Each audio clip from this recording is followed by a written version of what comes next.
because Adam Schefter dropped this. Former Bills and Jaguars receiver Gabe Davis is scheduled to travel to Pittsburgh on Wednesday to visit with the Steelers on Thursday. Pittsburgh has been seeking additional receiving help and has inquired about, but is not expected to trade for Miami tight end Jonnu Smith. That's where we left off at the end of last week. We were in trade talks with Miami about Jonnu Smith, but then a lot of that stuff got taken back. Like in the days after that initial report was dropped by Schefter, you were seeing stuff from like Jonnu Smith. I'm guessing like his agent that we don't really want to get traded. I want to stay in Miami.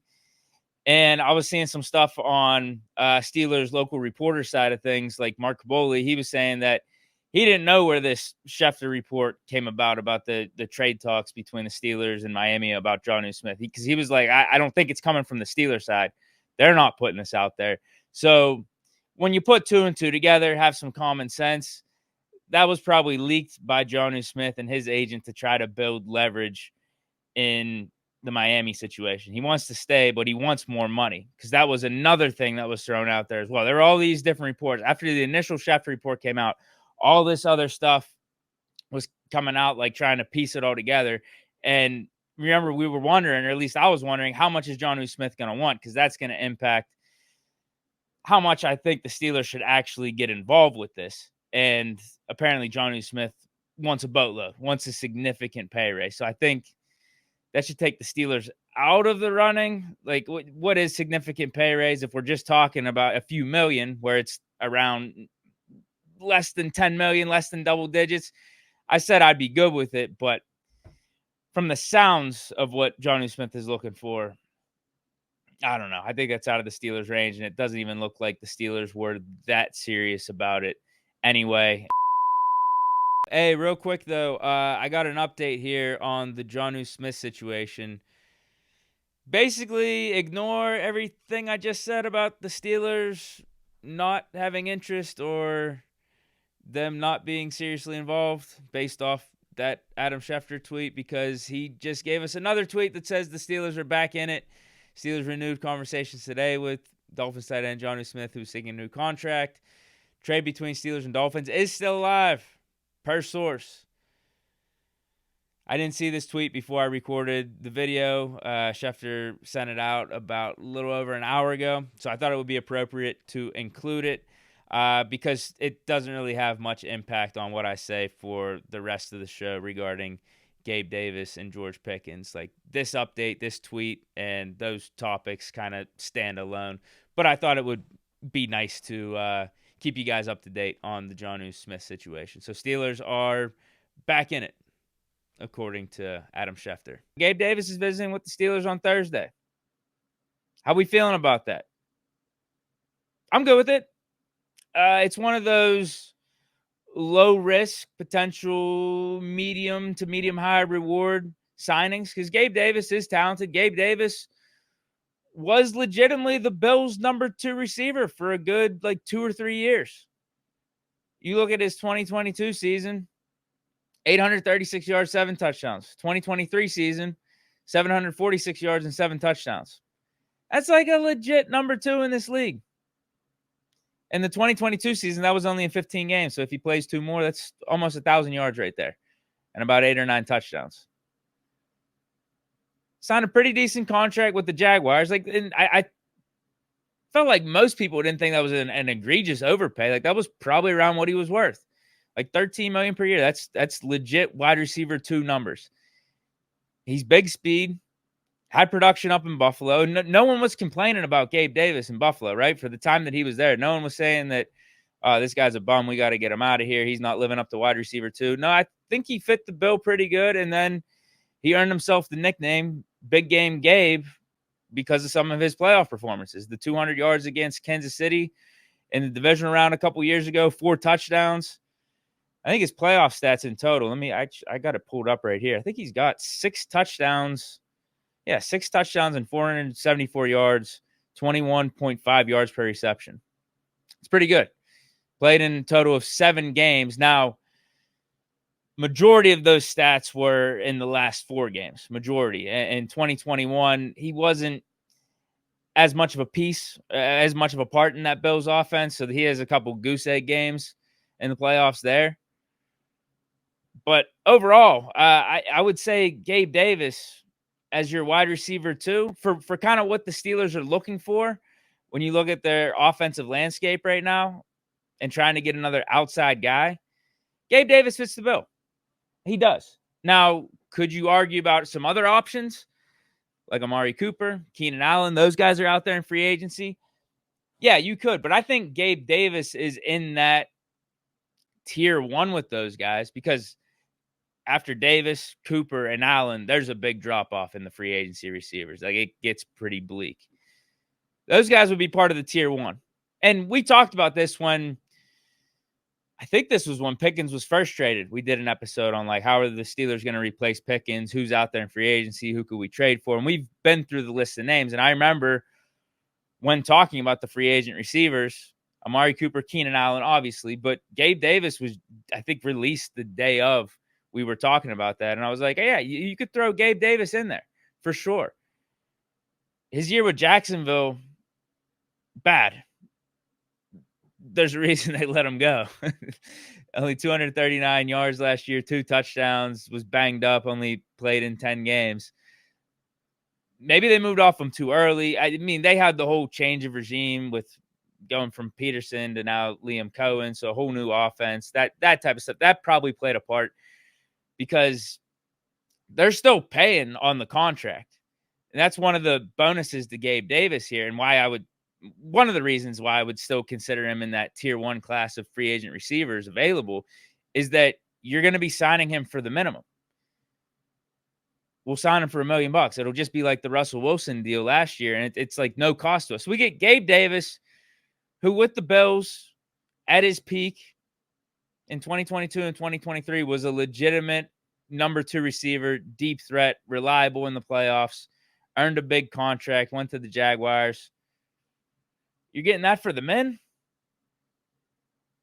And throw in the fact, too, he's only 26, whereas Amari Cooper, Keenan Allen, they're up there in their 30s. You can make the case Gabe Davis is the best fit of those three for the Steelers offense and what they're looking for right now. Amari Cooper, Keenan Allen, better all-time receivers. No one's debating that. Has hit greater peaks, and even has hit greater peaks in their careers more recently, because we talked about how just 2 years ago, Amari Cooper was like a top 10 or 15 receiver. Keenan Allen 2 years ago was kind of in that same category, top 10, 15 receiver, I think made a Pro Bowl with the Chargers. But they're coming off of down years, and they're probably going to be more expensive than Gabe Davis. They're not as much of deep threats, taking the top off the defense type of threats that Gabe Davis is either. So you could seriously make a case of Gabe Davis being the best free agent receiver available for the Steelers. And you'd be getting him for the vet men. I like this due diligence bias. It's funny, too. Gabe Davis went to visit the Giants and went away from there, not signing a contract. Now he's checking out the Steelers. Seems like the Giants are us and the Giants are kind of on the same page of what free agent targets we're looking for. Rodgers and then Gabe Davis, and both those guys are saying, no, we good on the Giants. We good on that. Let's see what the Steel City got to offer. So we'll see. I like the intrigue on both sides. I think it could be a really good fit for Gabe Davis, and I think it could be a really good fit for the Steelers. Another aspect of this visit and the intrigue and the interest between these two parties is, I just mentioned him, the Aaron Rodgers element of this. I feel like the Steelers really are operating like they could go into this season without Aaron Rodgers, because didn't we talk about once Pickens was traded, listed out all the options, what the Steelers could do. At the end of it, I was just like, none of this is happening soon. Whether they sign a free agent, whether they trade for a guy, they're just going to wait till Aaron Rodgers signs, and then they're going to try to find the best fit for Aaron Rodgers. Whatever receiver Rodgers thinks is going to fit the offense best, he's going to be most comfortable with. That's what the Steelers are going to go with. So we could talk about us picking up Amari Cooper, doing this and that, signing a Gabe Davis, trading for a Brandon Ayuk, trading for a Olave, whoever it is. It's not going to matter until Aaron Rodgers signs. Then that's when it's going to get really serious, because I'm sure they're going to have conversations with Rodgers about who he would want, yada, yada, yada. But with us bringing in Gabe Davis right now, and just even too with, I don't know, some of the moves we made this offseason on offense, like trading Pickens just out of the blue, right? Like, yeah, I think that was just a Steelers thing. The Steelers just didn't want to have Pickens. That had no bearing on Aaron Rodgers or not. And I think this is the same way. Like, just bringing in Gabe Davis before Rodgers even signs, Steelers just like, this is a guy we think is going to be good for Mason Rudolph or Aaron Rodgers or whoever. This is the guy we want.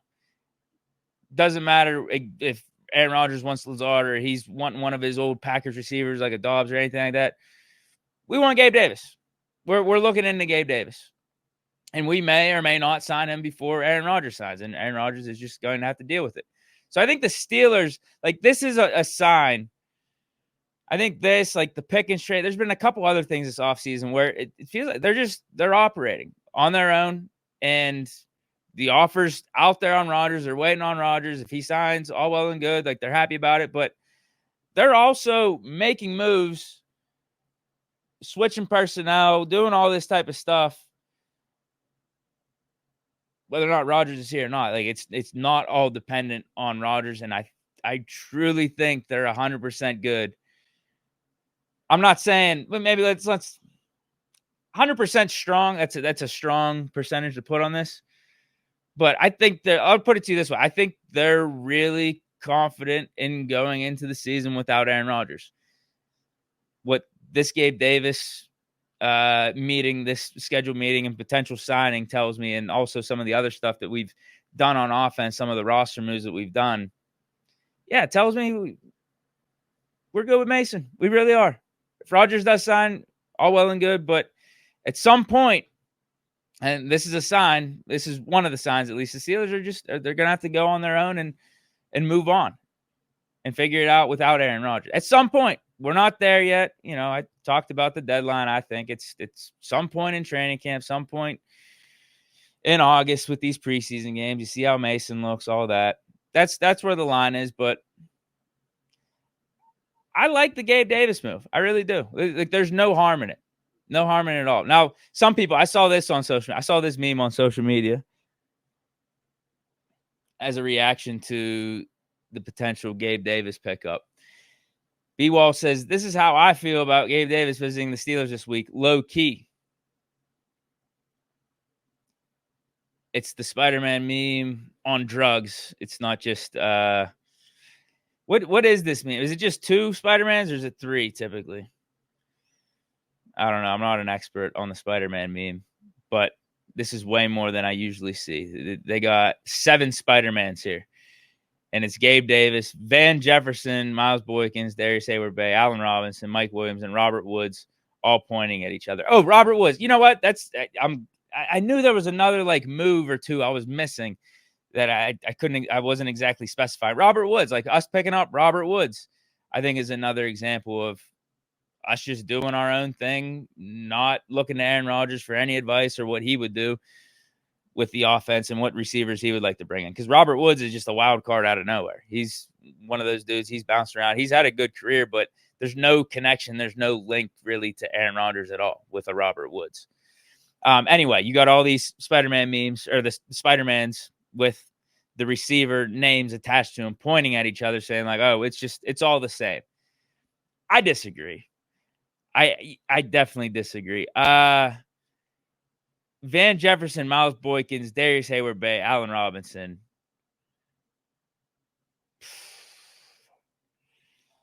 No, I don't think they belong in this. Because we weren't asking Allen Robinson. I wouldn't say Robert Woods either. Once we signed Robert Woods, we weren't asking him to be wide receiver too. Van Jefferson, we kind of did actually ask him to be wide receiver too. But he didn't have the same pedigree coming in when we brought him in as a Gabe Davis. He did have that one outlier season with the Rams, but Gabe Davis did it for multiple seasons up in Buffalo in terms of getting 700-800 yards, being a solid wide receiver too. Van Jefferson was like wide receiver 2 for the Rams for like half a season. And that ended up, because Stafford was going off his first year in LA, that ended up being 800 yards. So I wouldn't have Van Jefferson in here. Miles Boykin, he was never expected to be a wide receiver 2. He was always brought in to be a special teams guy, wide receiver 4, wide receiver 5. Same with Darius Hayward-Bay. Darius Hayward-Bay was never as reliable as like a wide receiver 2 or like a solid starter as a Gabe Davis or even like a Mike Williams. I know he had a season or two where he was like around 800 or 900 yards, but also when he was brought in, I think he was past his 20s. I think he was in his early 30s, and no one was thinking he was going to be a starter for us. He was a depth receiver and mainly a special teams guy. Allen Robinson, more over the hill. We were hoping that he could capture some vintage Allen Robinson, but we already had Pickens, I think we had Pickens and we had Deontay Johnson on the roster. So the expectations, again, weren't as high for Allen Robinson. Whereas like if Gabe Davis and then Mike Williams, I would say Mike Williams would be the better example. Gabe Davis, Mike Williams pointing at each other. I could see that because Mike Williams, legit wide receiver 2 for the Chargers throughout his career, talented. And when we brought him in middle of last season, we thought he was going to make impact. Unfortunately, he didn't. But even Mike Williams, I think we're bringing in Gabe Davis at a better time in Gabe Davis's career versus Mike Williams. Mike Williams coming off of the ACL and also dealing with some other big-time injuries throughout the course of his career. Coming off the ACL, down year with the Jets, in his 30s, middle of season. Like, that's when we brought in Mike Williams, whereas we'd be bringing in Gabe Davis in the offseason before mandatory minicamp, if we do ultimately sign him on Thursday. We bring him in before minicamp and at least before training camp. And he's 26. So I think I don't fully agree with this meme. I don't. I think the best case you can make is Gabe Davis and Mike Williams pointing at each other. But I think Gabe Davis at this point has more pop than when we traded for Mike Williams in the middle of last year. I think it would be a nice fit. I really do. Like, we're not asking Gabe Davis to be anything different than what he was up in Buffalo, essentially. And he's not far removed from that. He's not over the hill or, he's still in that prime range where he should be. So he shouldn't have lost the speed or anything like that just because he had one down year with the Jaguars. All we're asking is to be outside guy, take the top off the defense, be a deep ball threat. That's all we need from him in this offense, which is, again, why I think he would be a little bit better of a fit on paper than Amari Cooper or Keenan Allen. Because Amari Cooper, Keenan Allen, not as vertical these days, not as down the field threats, but, good safety valves for the quarterbacks around the line of scrimmage, good route runners. Do we need that? We got Roman Wilson. We got Calvin Austin. Roman Wilson in particular, really good route runner coming out of Michigan. We signed a Robert Woods, good route runner, good, reliable guy for the quarterback, even though he's over the hill, but like he's in that mold. DK Metcalf, we know what he is, franchise receiver, number 1. We also got a Scotty Miller. We got a Ben Skoranek. Like, I think Amari Cooper and Keenan Allen would be an upgraded version in a way of some of the pieces that we already have on offense, whereas Gabe Davis brings a whole different element. So hopefully he signs. I mean, for vet minimum, like if he signs for the vet minimum here, how could anyone complain about it? Like, how could anyone complain about the signing at all? We could still make another addition if we wanted to. We could sign Gabe Davis for the vet minimum and then also bring Amari Cooper in if we really wanted to. We could do that. I don't think we would. I think we want to see what Calvin Austin can do in another year. Roman Wilson, obviously we drafted him in the 3rd round. We have high hopes for him. I think we would like to see what the in-house guys, the young talent could do in Roman Wilson, Calvin Austin. But it's not holding us back from adding another piece, out trading for Jonnu Smith, signing an Amari Cooper, signing a Keenan Allen. It's such a low-risk move. It's a no-brainer move. This is really on Gabe Davis. I think it's about what team he wants to go to. Does he want to go to the Giants? I guess there's the Dable connection there with Gabe Davis. Would you rather go to the Giants? Would you rather go to the Steelers? I don't know what other teams are out there looking at Gabe Davis, but I think anyone would take the dude for $1 million for the vet minimum just to see if it could work. So I'm for it. Yeah, clearly you could tell by my message for today's show here and how I'm reacting to all this. Clearly good with the Gabe Davis visit and us potentially signing him if all goes well. But is that, I think a lot of people are going to be like, is that a good enough replacement for Pickens? Like, shouldn't we have just kept Pickens and not have traded him for a 3rd-round pick? And I get that. Pickens is better than Gabe Davis. No doubt about it. He's definitely better than Gabe Davis. But remember the wrinkle that we talked about with Pickens that you can't really put on the stat sheet or anything. It's the chemistry. It's the locker room vibes. It's the drama. It's the off the field stuff that Pickens brought that the Steelers were trying to get rid of, and was a part of a reason why we did get rid of Pickens. But now, because here's what happened after the Pickens trade. All the reports that were out there were like, yeah, the Steelers, Mike Tomlin, they just had enough. Pickens didn't officially request a trade. He didn't ask to be out. So we put it on Khan, we put it on Tom, we put it on the Steelers organization, and it was like, okay, I would have liked to have seen Pickens and DK for 1 year. Like, we didn't have to make this move right now. The timing was weird with it because it's after the draft. If you knew you were going to get rid of Pickens, why didn't you trade him before the draft? So we could have picked the receiver in the first couple rounds. But ultimately, I feel like it's going to age out well for the Steelers, and it's going to be addition by subtraction just because of some of Pickens' antics. Like, there's just going to be a sigh of relief. There's going to be a fresh start for Pittsburgh, and we're going to be able to get things going in a new direction on offense and as a team and try to get guys that are all in and completely team first. No one's going to be undermining the message of that. And we see this a couple days ago. Pickens on Twitter. Is this his Twitter? Apparently he got a new Twitter account or something at 2PZ_. I don't know, because this got deleted, but I think everyone can confirm this is Pickens. There was a burner out there last year. Everyone thought it was like Michael Brewerly or something. Everyone thought it was him, but apparently Pickens got an actual Twitter account recently, and this is him, but the post got deleted. But he said in this exchange here with some Steelers people that he forced out. Like, he actually did request a trade to get out of Pittsburgh. Pickens took to Twitter, as you can see from the caption down below on the left here. Pickens took to Twitter and a now deleted post saying he forced a trade from the Steelers. This was the initial tweet from B-Wall. All right, I get it. George Pickens' timeline of trouble with thread. And then Pickens responds with saying, LMAO, I play for the Cowboys, bro. Stop reminiscing, trying to justify the trade. Y'all just lost another good player to fake reports like this one. And then someone responded to that. Nah, big dog, you were definitely a problem. They wouldn't have moved on from you for next to nothing. That wasn't the case. Now, 3rd-round pick, I wouldn't say next to nothing.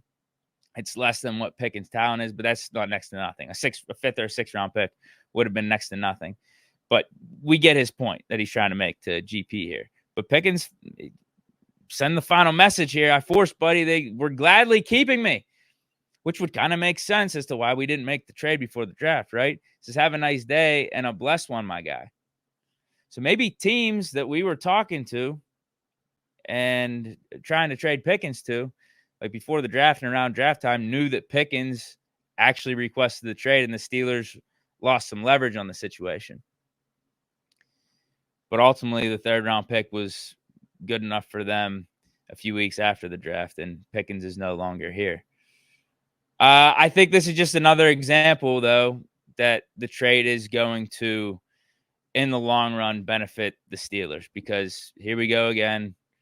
This was completely unnecessary. Pickens, you are on a new team. You're trying for the fresh start, and you're battling some random people on Twitter here about the trade that just happened. Like, there's just no reason for it. It's not the end of the world or anything, but we could say that a lot with some of the Pickens stuff. Not the end of the world, but then things it continues to add up, and when you do add it all up, it's like Pickens he's not as team first as we would like. He's more focused on his own thing and what's going on and drama, antics, whatever it is. And it starts to wear on you as a team, as an organization, as teammates, all that type of stuff. And I think Pickens was off. It seemed like off to a really good start with the Cowboys, showing up to OTA, saying all the right things, but then this coming out of nowhere, it's like, okay, another good sign that the Steelers made the right move here, I think. Especially, too, if what Pickens is saying is true, that he did request a trade, like, yeah, Steelers, what you know Tomlin's message, we want volunteers, not hostages. So you were going to make the Pickens trade no matter what. It was just a matter of how much you were going to be able to get in return, and I guess the third rounder was ultimately not the future third rounder. It would have been nice if we would have got it done before the draft, but I think, again, my initial take on the Pickens trade is that the trade is going to age well for the Steelers, and I think that take is aging well as well. So I think it all goes hand in hand after seeing this. But that's it for today's show. Let me know your thoughts down in the comments. Hope you guys enjoyed. Here we go, Steelers. Back again tomorrow, 6 p.m. Stop through. Peace.